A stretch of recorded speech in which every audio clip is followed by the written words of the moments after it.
ಕುಮಾರ್ ಈ ಕುರಿತಾಗಿ ಮಾತನಾಡಿದ್ದಾರೆ. ಅವ್ರು ಹೇಳ್ತಿದ್ದು ಈ ಹಣ ತಿರುಪತಿಗೆ ಹೋಗ್ತಾ ಇತ್ತು ಅಂತ. ಅಷ್ಟೆಲ್ಲ ಈ ಹಣ ಕಾಂಗ್ರೆಸ್ಗೆ ಸೇರಿದ್ದು ಅನ್ನೋಂಥದ್ದನ್ನ ರವಿಕುಮಾರ್ ಹೇಳ್ತಾರೆ. ಜೊತೆಗೆ ಇದರ ಹಿಂದೆ ವಿರಾಟ್ ಹಾಗೂ ವಿಶಾಲ್ ನಾಯ್ಡು ಇದ್ದಾರೆ ಅಂತ ಎಂಎಲ್ಸಿ ರವಿಕುಮಾರ್ ಹೇಳಿದ್ದಾರೆ.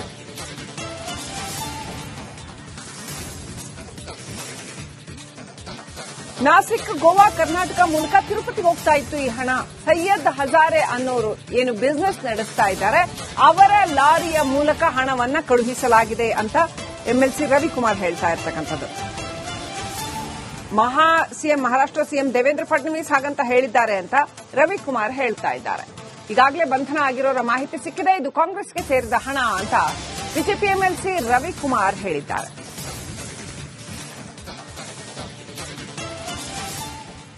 ಬೆಳಗಾವಿಯ ಚಾರ್ಲಾಘಾಟ್ನಲ್ಲಿ 400 ಕೋಟಿ ನಾಪತ್ತೆಯಾಗಿರ್ತಕ್ಕಂಥದ್ದು. ಅದಕ್ಕೆ ಸಂಬಂಧಪಟ್ಟಂತೆ ಅನೇಕ ವಿಚಾರಗಳು ಕೂಡ ಚರ್ಚೆ ಆಗ್ತಾ ಇದೆ. ಪ್ರಮುಖವಾಗಿ ಏನ್ ಕಿಡ್ನಾಪ್ ಆಗಿದ್ದ ಆತನು ಕೂಡ 400 ಕೋಟಿಯಷ್ಟು ನನ್ನನ್ನು ಕಿಡ್ನಾಪ್ ಮಾಡಿ 2 ಟ್ರಕ್ ಅನ್ನ ತೆಗೆದುಕೊಂಡು ಹೋಗಿದ್ದಾರೆ ಅನ್ನುವಂತ ಆರೋಪವನ್ನು ಮಾಡಿದ್ರು. ಆದ್ರೆ ಇದೇ ವಿಚಾರಕ್ಕೆ ಸಂಬಂಧಪಟ್ಟಂತೆ ಇದು ಕಾಂಗ್ರೆಸ್ಗೆ ಸೇರಿದಂತ ಹಣ ಅನ್ನುವಂತ ಆಪಾದನೆಯನ್ನ ಎಂಎಲ್ಸಿ ರವಿಕುಮಾರ್ ಅವರು ಮಾಡಿರ್ತಕ್ಕಂಥದ್ದು. ಅವ್ರನ್ನೇ ಮಾತಾಡಿಸ್ತಾ ಹೋಗ್ತೀನಿ. ಸರ್, ಒಂದು ಗಂಭೀರವಾದಂತ ಆರೋಪವನ್ನು ಮಾಡಿದ್ರು. 400 ಕೋಟಿ ಹಣ ಕಾಂಗ್ರೆಸ್ಗೆ ಸೇರಿದ್ದು ಅನ್ನೋಂಥದ್ದು. ಸೊ ಯಾವ ಆಧಾರದ ಮೇಲೆ ಹೇಳ್ತಾ ಇದ್ದಾರೆ? ನೋಡಿ, ಮಹಾರಾಷ್ಟ್ರದ ಮುಖ್ಯಮಂತ್ರಿಗಳು ಈಗ ಆಲ್ರೆಡಿ ಹೇಳಿದ್ದಾರೆ, ಇದು ಕಾಂಗ್ರೆಸ್ಗೆ ಸೇರಿದಂತ ಹಣ. ನಾಸಿಕ್ನಿಂದ ಏನು ಆ ಹಣ ಟ್ರಕ್ಗಳಲ್ಲಿ ಹೊರಟಿದೆ, ಕಿಶೋರ್ ಸಾಳ್ವೆಯ ಹಣ ಅದು. ಕಿಶೋರ್ ಸಾಳ್ವೆ ಹಣವನ್ನ ವಿರಾಟ್ ಗಾಂಧಿ ಮತ್ತು ವಿಶಾಲ್ ನಾಯ್ಡು ಇವರಿಬ್ಬರು ಸೇರ್ಕೊಂಡು ಸೈಯದ್ ಅಜರ್ ಅನ್ನುವಂಥವನು ಒಬ್ಬರು ಕಂಟೈನರ್ ಟ್ರಾನ್ಸ್ಪೋರ್ಟ್ ಮಾಡತಕ್ಕಂಥವನಿದ್ದಾನೆ. ಆ ಒಂದು ಟ್ರಾನ್ಸ್ಪೋರ್ಟ್ ಮಾಡತಕ್ಕಂಥ ಸೈಯದ್ ಅಜರ್ ಮೂಲಕ ಈ ಹಣವನ್ನ ಟ್ರಾನ್ಸ್ಪೋರ್ಟ್ ಮಾಡಿದ್ದಾರೆ ಅನ್ನುವಂಥ ವಿಷಯ ಈಗ ಗೊತ್ತಾಗಿರ್ತಕ್ಕಂಥದ್ದು. ಭೀವಂಡಿ ಅಂತೇಳಿ ಒಂದು ಪ್ರದೇಶ ಇದೆ ಮಹಾರಾಷ್ಟ್ರದಲ್ಲಿ, ಅಲ್ಲಿಂದ ಇದು ಹೊರಟಿದೆ. ಅರ್ಜಿತ್ ಅನ್ನುವಂಥವನು ದುಬೈನಲ್ಲಿ ಡ್ರಗ್ ಸಪ್ಲೈಯರ್ ಈಗ ಅರೆಸ್ಟ್ ಆಗಿದ್ದಾನೆ. ಅವಂದು ಕೂಡ ಈ ಒಂದು ಹಣವನ್ನ ಟ್ರಾನ್ಸ್ಪೋರ್ಟ್ ಮಾಡೋದ್ರಲ್ಲಿ, ಆಮೇಲೆ ಈ ಗೋವಾ ಮೂಲಕ ಈ ಒಂದು ಏನು ಚಾರ್ಲಾಘಾಟ್ ಅಂತ ಏನು ಪ್ರದೇಶದಲ್ಲಿ ಹಣ ವರ್ಗಾವಣೆ ಆಗಿದೆ, ಅಲ್ಲಿಂದ ಹೊರಟೋಗಿದೆ ಅಂತ ಏನು ಹೇಳ್ತಾ ಇದ್ದಾರೆ. ಆ ಒಂದು ಅರ್ಜಿತ್ ದುಬೈ ಡ್ರಗ್ ಸಪ್ಲೈ ಏನಿದ್ದಾರೆ, ಅವನು ವಿರಾಟ್ ಗಾಂಧಿ, ವಿಶಾಲ್ ನಾಯ್ಡು ಇವರು 3 ಜನ ಸೇರಿ ತಿರುಪತಿಗೆ ಹಣವನ್ನ ತೆಗೆದುಕೊಂಡು ಅದನ್ನ ಯಾರಿಗೆ ತಲುಪಿಸಬೇಕೋ ತಲುಪಿಸ್ತಕ್ಕಂತ ಒಂದು ಕೆಲಸವನ್ನ ಮಾಡಿದ್ದಾರೆ ಅಂತಕ್ಕಂಥದ್ದು ಈಗ ನಮಗೆ ಗೊತ್ತಾಗ್ತಾ ಇರತಕ್ಕಂಥದ್ದು. ಈ ತಿರುಪತಿಯಲ್ಲಿ ಏನು ಎಕ್ಸ್ಚೇಂಜ್ ಮಾಡಿದ್ದಾರೆ ಈ ಹಣ, ಇದು ಯಾರ್ದು ಅನ್ನುವಂತ ಪ್ರಶ್ನೆ ಈಗ ಬಂದಿದೆ. ಇದ್ರ ಬಗ್ಗೆ ತನಿಖೆ ಆಗಬೇಕು. ಯಾಕೆ ಅಂತ ಹೇಳಿದ್ರೆ, ಯಾಕೆ ಈ ಮಾರ್ಗದ ಮೂಲಕ ಬಂದ್ರು?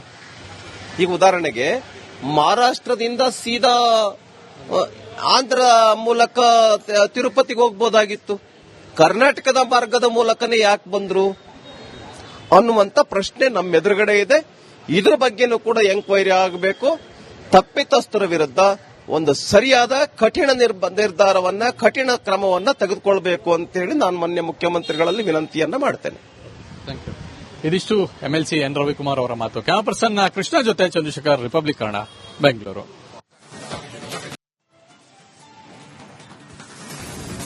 ಕುಮಾರ್ ಈ ಕುರಿತಾಗಿ ಮಾತನಾಡಿದ್ದಾರೆ. ಅವ್ರು ಹೇಳ್ತಿದ್ದು ಈ ಹಣ ತಿರುಪತಿಗೆ ಹೋಗ್ತಾ ಇತ್ತು ಅಂತ. ಅಷ್ಟೆಲ್ಲ ಈ ಹಣ ಕಾಂಗ್ರೆಸ್ಗೆ ಸೇರಿದ್ದು ಅನ್ನೋಂಥದ್ದನ್ನ ರವಿಕುಮಾರ್ ಹೇಳ್ತಾರೆ. ಜೊತೆಗೆ ಇದರ ಹಿಂದೆ ವಿರಾಟ್ ಹಾಗೂ ವಿಶಾಲ್ ನಾಯ್ಡು ಇದ್ದಾರೆ ಅಂತ ಎಂಎಲ್ಸಿ ರವಿಕುಮಾರ್ ಹೇಳಿದ್ದಾರೆ.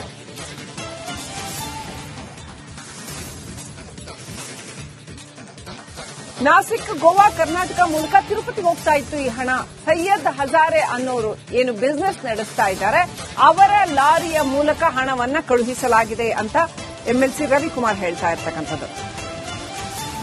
ಮಹಾರಾಷ್ಟ್ರ ಸಿಎಂ ದೇವೇಂದ್ರ ಫಡ್ನವೀಸ್ ಹಾಗಂತ ಹೇಳಿದ್ದಾರೆ ಅಂತ ರವಿಕುಮಾರ್ ಹೇಳ್ತಾ ಇದ್ದಾರೆ. ಈಗಾಗಲೇ ಬಂಧನ ಆಗಿರೋರ ಮಾಹಿತಿ ಸಿಕ್ಕಿದೆ. ಇದು ಕಾಂಗ್ರೆಸ್ಗೆ ಸೇರಿದ ಹಣ ಅಂತ ಬಿಜೆಪಿ ಎಂಎಲ್ಸಿ ರವಿಕುಮಾರ್ ಹೇಳಿದ್ದಾರೆ.